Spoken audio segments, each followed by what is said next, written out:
ধেয়ে আসছে একটি শক্তিশালী মৌসুমি বৃষ্টিবলয় প্রবাহ। ৩০ সেপ্টেম্বর রাত থেকে শুরু হয়ে ৫ অক্টোবর পর্যন্ত দেশের প্রায় ৮০% এলাকায় প্রভাব বিস্তার করতে পারে। প্রবাহে উপকূল সহ দেশের বিভিন্ন স্থানে বৃষ্টি হচ্ছে, কোথাও থেমে থেমে, কোথাও আবার টানা। পায়রা সহ সব সমুদ্র বন্দরকে ৩ নম্বর সতর্ক সংকেত দেখাতে বলা হয়েছে। পটুয়াখালী নদী বন্দরকে দেখাতে বলা হয়েছে ১ নম্বর সতর্ক সংকেত।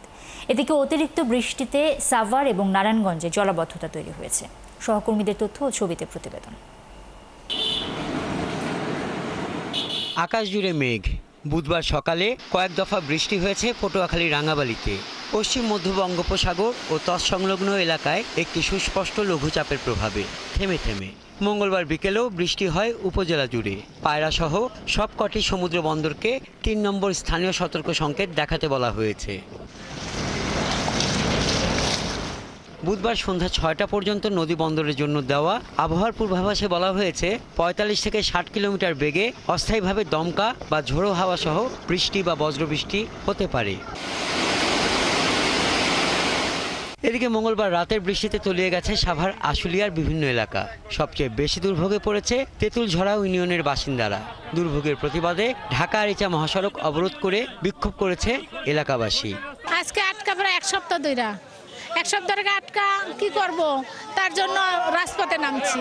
জলবদ্ধতার কারণে আমার বাড়ির ঘরের ভিতরেই পানি, সমস্ত জায়গায় পানি, ঘরের ভিতরে প্রত্যেকের রুমে পানি।